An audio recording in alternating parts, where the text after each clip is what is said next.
First overall sa lap champion ng Tacloban. Oh, linaro din yung lahi niya. Nag 7th overall at 10th overall kami sa MMFC nung nakaraan. Pero sa pooling, sa fan race, bibigyan ka na ito. Ayan. Kung hindi 1, 2. 1 and 2 lang ang alam. Ang tulin. Yun lang ang alam niyang bilang. 1 and 2. Yung mga mentor na natin, yan, huwag niyong kakalimutan. Unang-una ang mentor, pinasasalamatan niya pag nanalo.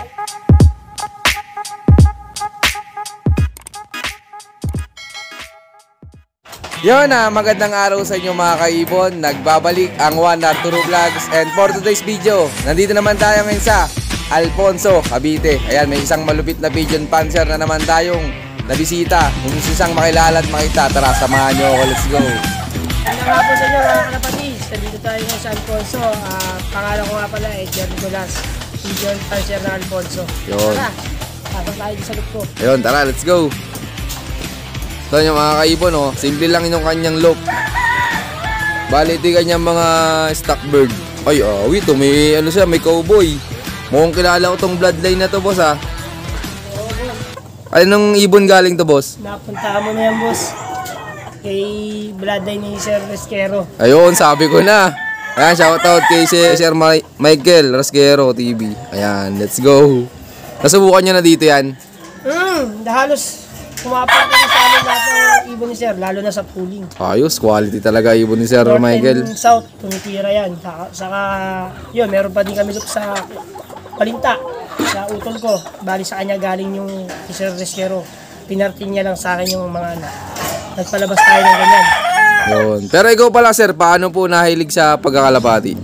Bali, bata pa ako eh. Kasi nung nasa Quezon City kami, yun na talaga hilig namin mag-utol, kalapati. Tapos napauwi dito, tinuloy.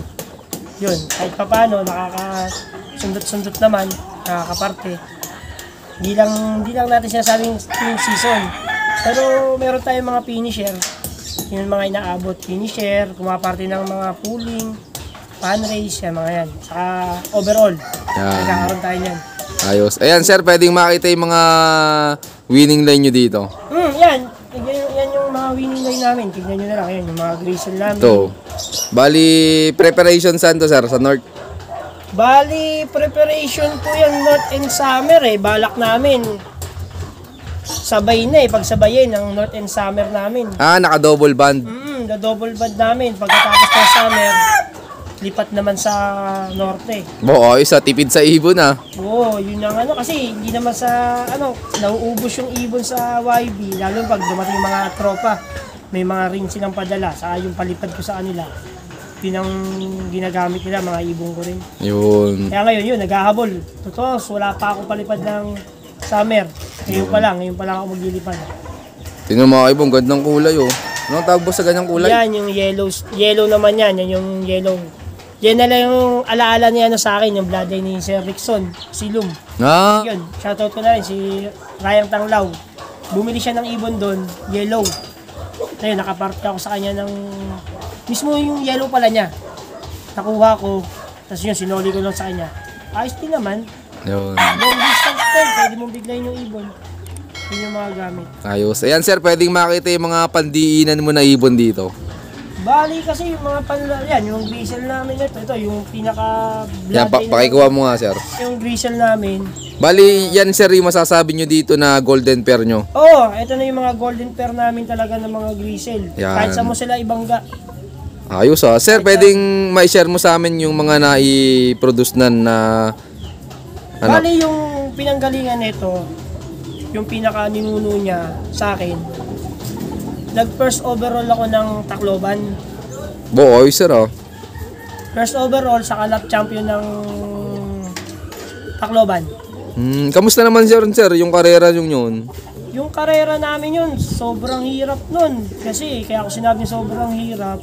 Layo ko talaga. Layo ko sa overall. Nasa pang 100 plus ako nun. Tapos pagdating ng Tacloban namin, smash race. Smash race yun. Parang tatandaan ko nun is pang 105 pa ako nun sa O1 ng Allen Samar. Yung laban kasi namin nun, Allen Samar to Tacloban. Ang laki ng pagitan, boss, Yun yung laban. Ngayon, na tempo nung Tacloban, release namin, masama panahon, smash race. Bali, ilan lang din nagpaklak nun. Yung laban namin na yun. Yun, medyo sinuwerte tayo sa laban na yun. Nagkaroon tayo ng party ron ng first overall sa lap champion. Ang tulin. Ayos ano, talagang pang-ismasan na may dulo sir ano. Oo, yun talaga, yung tibay ng ibon ko sa Grisel, yung mga Grisel ko, mga producer ko sa Grisel. Lahat ng Grisel ko talaga na ginamit, talaga ibinibigay nila, binibigyan ka ng panalo. Yun, bali ito pala sir yung pandiinan nyo dito, itong ibon na to. Yung ito, golden pair ko rin to, itong Grisel na to. Kahit saan ko i-pair to, binibigay ng panalo. Ayun. Kaya halos lahat ng panlaro ko, lagi ako, north and south, meron kaming Grisel. Kumbaga ipinapasok nyo lagi yung bloodline nan. Kasi ang gusto ko talaga sa kanya makunat. Kahit sira na siya, kumbaga sa sabong, baldado ka na, inuwihan ka pa. Solid to. Ano po palang bloodline na to sir? Bali, Vandenbroek din ang lahi nito eh. Ng aming mga Grisel. Old lines pala to.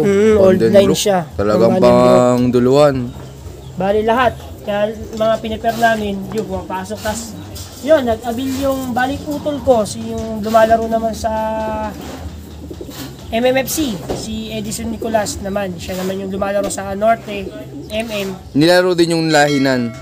Linaro din yung lahi niya. Nag 7 overall at 10 overall kami sa MMFC nung nakaraang 2020 ba yan? O 2021. Okay, solid sir. Ano, talagang tumitira yung ibon nila ano. 2K banded yun. Bali, 2K banded ng MMFC. Super set winner parehas. Ayos, solid. Yun yung hinakot ng ibon. Bali, ngayon yung mga ginagamit namin ulit, yun, nag-abil nga kami kay Sir Resquero, nag-abil utol ko, syempre magkapatid. Inambunan ako ng line noon. Yun, napalabas natin, yun. Meron ako ditong isang tiyatago na golden pair din na hen. Ganda nito. Yan, bali ano din yan, boss? Family din yan ng ano ko. Family din yan ng Tacloban champion ko, yan. Ganda. Bali, etong yan na yan, yung ibon na yan. Ibinalik ko na sa magulang yung champion. Yan ang linabas. Ayos. Yan yung linabas. Kaya siya din, nagbibigay siya ng ganyang kulay pero grisel lang. Ayan, bali anak niyan. Magkapare sila ngayon. Kumbaga may dugo kasi na may green seal, kaya nag-aanak ng ganang green seal. Bali ngayon yan, ilalaro ko sila ng ano, ng south. Habol lang. Yan. Ito magandang green seal mga kaibon. Tiger green seal. Yan yung magandang pang off color. Gawa nun sa pakpak. Ano boss ano? Last yan, yung mga grisel ko. Yan. Ayan, shoutout sa mga mahilig sa off color dyan. Ganyan yung mga linalabas. Ito may ipapakita si boss na ibon niyang pang matindihan pa. Ayun, puro tiger green seal nga. Ang ganda. Bale, ito yung isa pang nagpo-produce na ano, pangit lang. Pangit na ibon, maliit. Hindi, minsan wala talaga sa mga postura ng ibon eh. Pangit lang na ibon. Ano pong mga na-produce na winner sir? Pero sa pooling, sa pan race, bibigyan ka na ito. Ayan. Ay talaga, matulin. Ito, yung cowboy. Yung lahi nung ibon ni Michael Rasquero. Ito, tingnan yung mga kaibon, yung cowboy Tinatawag ni Sir Michael Rasquero yan pansy. Bali, ano na lang to nun? Siguro, apo-apo na lang talaga. Talagang apo-apo na lang to. Kasi, anak na lang ng anak eh. Baga, ganon yun. Pero kahit papaano naman, galing siya sa YB, in-stock ko kasi nga cowboy. Sabi nga, hindi nga daw tumitira ang ganito. Ngayon, sinubukan ko, galing sa YB, naglandi siya, piner ko kagad. Yun, awa naman ng Diyos, nakasungkit naman tayo nung labanan nung pandemic, ng karera nung pandemic, may nagpalarong DFL. Yun, ang ginawa ng anak nito, kung hindi 1, 2, 1 and 2 lang ang alam. Ang tulin. Yun lang ang alam niyang bilang, 1 and 2. Speed lagi ng anak nito, 1, 2, 1, 1. Ang tulin nito. Minsan Grabe. nagkakaproblema lang ako sa anak nito. Pag may tropang bumabantay, Bakit boss? ayaw pumasok ng ibon. Nangingilala. Oo, nauulats tayo pag ganun. Kaya para makita mo, ang pangit lang na ibon niya, pero Hindi, wala naman sa posturahan niya. pansing-pansi, yan lang yung mga ibon natin. Simple lang Yan yung mga ginagamit. Yun. Pero ikaw boss, paano ka mag-prepare ng mga ibon mo kapag malapit na yung derby? Ang the best talaga sa akin. Pag hindi ka masipag mag-mid-toss, ang ibon mo magsarili, wala ka talaga makukuha. Dapat meron ka talagang sariling mid-toss, meron kang papadaanan ng ibon. Baga labanan ng south, dapat meron kang papadaanan ng ibon mo dyan. Bago sila nagte-training na sila sa track, ako naman, purga, tapos yun, pagkatapos ng purga, flyer mix lang gamit. Wala pang gamot-gamot yun. Hanggang training, wala yun. Pero pag nakikita ko ng ibon na nahihirapan na, yan, dyan na tayo nagbibigay ng mga vitamins ng ibon. Pero pag hindi sila hirap, tuloy lang hanggang bago mag-derby, wala. Ang mahalaga lang talaga ay yung mid-toss mo. Saka, para sa akin, sa karera ng kalapati, yung mga kalaban mo sa karera, hindi mo yung kalaban, mga kaibigan yan na pwede din tumulong sa'yo. Para sa akin, isa lang ang kalaban mo, sarili mo. Kasi pag matikas ang ulo mo, bibigay ng gamot kahit hindi naman. Diba? Kaya para sa akin, ang kalaban ng isang pansier is sarili. Yun, sa bagay. Ang pinaka-pinagano ko, dapat marunong kang mag-isip na hindi pa dapat bigyan. Yung iba, makakarinig lang ng gamot, maganda to. Bigay mo yan. Nakita yung ibon, nakita na. Kumbaga, explain ko lang. May ibon ka, nag-load. Nawakan, pre, payat na ng ibon mo. Pero yung ibon mong payat na yun, pag umuwi sa'yo, maganda, uwi. Hindi naman bumabagsak ang katawan, yun na rin. Siyempre, mag-a-advise sa'yo na bigyan mo ng ganito. Ikaw naman, susunod. Kaya ako sinasabi na kalaban mo, sarili mo. Ayun sir, ikaw, anong may bibigay mong payo sa viewers natin dyan na hindi pa nakakatikim ng panalo? Sabi nila, nung iba kasi naririnig ko, huminto ka na kasi ganyan. Huwag kang huminto. Saka, isang tao lang din ang pakikinggan mo. Na dapat sa karera ng kalapate, isang tao lang na pakikinggan mo. Kung may nagsasabi na sa'yo ng ganito, sundin mo na yun. Tuloy-tuloy mo lang yun, huwag kang susuko. Kasi ang ibon din, may panapanahon din yan. Sa akin, para swerte. Pag malas ka, kahit sabi nating milyon, bilo mo sa ibon mo, hindi yan mananalo, hindi talaga mananalo yan. Yun talaga. Pero huwag kang susuko. Kumbaga, dapat nandyan yung tuto ka sa ibon, yung alaga mo sa ibon, nandyan. Dapat nandyan lagi yun. Saka kung talagang mag-iibon ka, manalo matalo, laban lang. Yun ang maganda dyan. Thank you sir.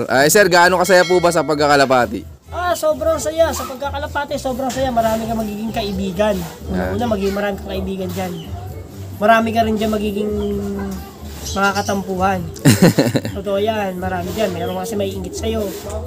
Meron gano'n yan. Pero gano'n, lampasan lang, hayaan mo sila. Kung ano yung nasa'yo, kung ano yung hilig mo, sundin mo lang. Kung ano narinig mo, hayaan mo lang para walang gulo, walang away. Hayaan mo lang sila, tawanan mo na lang. Yung mga ganyang usapin, tawa ka lang ng tawa. Para sa akin. Saka yung mga mentor, yan, isingit ko na rin. Yung mga mentor na natin, yan, huwag niyong kakalimutan. Tama. Kasi unang-una ang mentor, pinasasalamatan niya pag nanalo niya. Huwag mong kakalimutan niya kasi pag kinalimutan mo yan, yan din ang bibitaw sa'yo. Sa akin, batiin ko na si Tatay Menis Loop, Tatay Boyet Samako. Yan, isa sa mentor ko yan talaga. Tunay na mentor ko yan. Yan yung mga nagbibigay sa amin ng gamot na pang-race. Yun, singit ko na rin yung gamot niya na Super Baldo. Sa kanya lang nakakabili nun. Yun, kung hanapin si Tatay Menis Loop. Sa mga gustong sumubok. Kung makakaabil kayo, abil na kayo sa kanya kung makakakuha kayo ng gamot na yon. Pero tested na yon, kahit PHA player na yon. Totoo lang, sikat na PHA member nagpagawa sa kanya ng gamot na Super Baldo. Okay siya. Kaya ngayon, tuloy ang laban natin pag Super Baldo ang gagamitin. Yan, thank you sir. Huli, ako nga pala si Edgar Nicolas ng Pigeon Fancier ng Alfonso. I love this team. Yun, maraming salamat nga pala sa patuloy niyong suporta mga kaibon. At siyempre, Boss Edgar, maraming salamat din po sa pag-unlock na makapag-lock visit sa'yo. At yun, Boss Edgar, baka pala may gusto kang shoutout dyan. Shoutout nga pala sa mga mentor ko. Si Tatay Boyet Samako, sa kumpare ko na si Ojet Reyes. Yan, isa din niya sa nagpa-champion sa akin, si Ojet Reyes. Siya yung nagturo sa akin ng nag-champion ako.